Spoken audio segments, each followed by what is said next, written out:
Germany, 1970s, a nation haunted by its past. Emerging from the shadows of war, a different kind of darkness brewed. In the heart of Bavaria, a young woman named Anneliese Michel became a vessel for something evil, something hungry. Anneliese, a devout Catholic, began experiencing strange afflictions, seizures, blackouts. Her once vibrant spirit dimmed, shrouded by an unseen force. Her family, deeply religious, clung to hope. They sought solace in doctors. Medicine was their first hope. But traditional treatments offered no answers. Anneliese's condition worsened. Her voice changed, contorted. It wasn't her voice anymore. Something else spoke through her, something ancient and wicked. Doctors ran tests, baffled by her deteriorating state. Neurological exams, brain scans, all inconclusive. They whispered of epilepsy, of mental breakdown. Medications were prescribed, but they brought no relief. If anything, they seemed to fuel the fire within her. Anneliese became withdrawn, haunted by visions. Demons, she called them. Their eyes followed her, their voices tormented her. Psychiatrists were called in, their skepticism battling with the undeniable terror in Anneliese's eyes. They spoke of schizophrenia, of a fractured mind, but deep down a chilling doubt lingered. Was this truly a medical mystery or something far more sinister? As Anneliese's condition spiraled out of control, her family, gripped by fear and desperation, turned to the church for help. They sought solace in their unwavering faith, clinging to the hope that divine intervention could save their beloved daughter from her torment. Priests were summoned to their home, their faces etched with deep concern as they witnessed the harrowing scenes of the girl's suffering. They spoke of demonic possession, a diagnosis that sent chills down the spines of the family and was met with skepticism and disbelief by the medical community. Yet the physical evidence was difficult to ignore. Scratches, bruises, and other inexplicable marks marred Anneliese's body. Her body contorted in unnatural ways, her voice transformed into a guttural rasp that sent chills down the spine of anyone who heard it.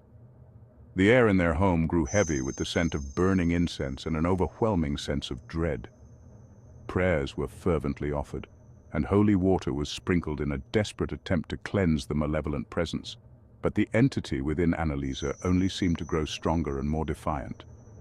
The priests, now convinced they were facing a powerful and malevolent force, made a grave and fateful decision. Anneliese Michel would undergo an exorcism, a ritual that would test their faith and resolve to the utmost limits. The exorcism commenced. A small group of priests gathered in a secluded room, their faces illuminated by flickering candlelight. Anneliese, strapped to a bed, writhed and screamed, her body a battleground for a spiritual war. The priests, armed with prayers and holy relics, confronted the unseen force. The air crackled with tension as Latin incantations filled the room. But the demon, for that is what it was, clung fiercely to its host. It taunted the priests, its voice a chorus of whispers and growls emanating from Anneliese's tortured throat. The room became an arena of unseen horrors, a battleground between the sacred and the profane. Days turned into weeks, weeks into months. Anneliese endured 67 grueling exorcism sessions, each one a descent into a personal hell. Her body, weakened by starvation and self-inflicted wounds, bore the brunt of the demon's rage. She raked her skin raw, her cries echoing through the halls of the small parish. The priests, though shaken by the sheer malevolence they faced, pressed on. They believed they were fighting for Anneliese's soul, for her very humanity. But with each passing day, a terrible question began to gnaw at their resolve. Was there any hope of saving her? One cold November night, as a storm raged outside, the final exorcism began. The priests, their faces etched with exhaustion and desperation, gathered around Anneliese's frail form. She lay still, her eyes hollow, her breathing shallow. The demon, sensing the end, unleashed its full fury.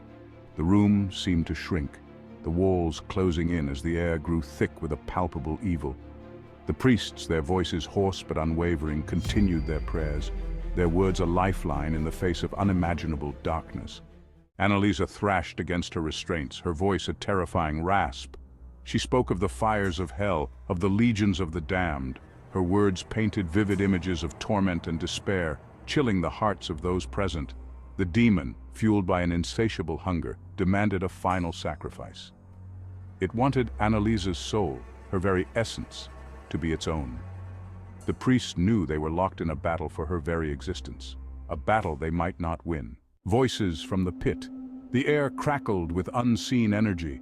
Objects flew across the room, smashing against the walls with bone-jarring force. The stench of sulfur filled the air, choking the priests. Still, they pressed on, their faith their only shield against the onslaught. Anneliese's screams reached a fever pitch, her voice now a chorus of demonic entities, each vying for dominance. The priests, their voices strained but unwavering, continued their prayers, their words a beacon of hope in the encroaching darkness. Deliverance and death. Then silence. An eerie, unsettling silence descended upon the room. The storm outside subsided as if the very elements themselves held their breath. Anneliese lay still, her chest no longer rising and falling. The demon was gone. But at what cost? Anneliese Michel, her body ravaged by months of torment, was dead. Her heart, weakened by starvation and the strain of the exorcisms, had finally given out. The priests, their faces a mixture of relief and horror, could only stare down at her lifeless form. The world recoiled in horror as news of Anneliese Michel's death spread. It was a story that shook the very foundations of faith and reason. Her story, a gruesome tapestry of faith, madness, and alleged demonic possession, captivated and horrified the public. The eerie details of her life and tragic end left an indelible mark on everyone who heard it. The priests involved, along with Anneliese's parents, were put on trial for negligent homicide. The trial was a spectacle, drawing intense media attention and public scrutiny. The courtroom became a battleground of science versus religion, reason versus faith. Each side presented compelling arguments, making it difficult to discern the truth. The prosecution argued that Anneliese was a mentally ill girl who had been tragically failed by those who should have protected her. They painted a picture of a vulnerable young woman lost in the chaos of her own mind. The defense, however, maintained that Anneliese had been possessed by demonic forces and that the exorcism, while ultimately unsuccessful in saving her life, had been a necessary act of compassion. They argued that her suffering was beyond the realm of medical science. The exorcism, they claimed, was an act of mercy, a desperate attempt to save her soul. The trial left many questions unanswered, and the debate over Anneliese's fate continues to this day. In the end, the court sided with the prosecution, a decision that would forever alter the lives of those involved. Anneliese's parents and the priests were found guilty of manslaughter and sentenced to 6 months in prison, suspended with probation. The weight of their actions hung heavy in the air, a burden they would carry for the rest of their lives. The verdict, however, did little to quell the controversy surrounding the case. Public opinion was sharply divided, with some seeing justice served and others viewing it as a gross miscarriage of justice. Anneliese Michel's story became a cautionary tale, a chilling reminder of the fine line between faith and fanaticism, sanity and madness. Her life and death raised questions that still linger, unanswered and unsettling. Even today, decades later, her story continues to haunt the collective consciousness. The media coverage, the books and the films have kept her memory alive, a ghost that refuses to rest. Her tormented cries still echo in the annals of history, a stark testament to the enduring power of belief, the terrifying allure of the unknown, and the tragic consequences when the lines between reality and nightmare become blurred.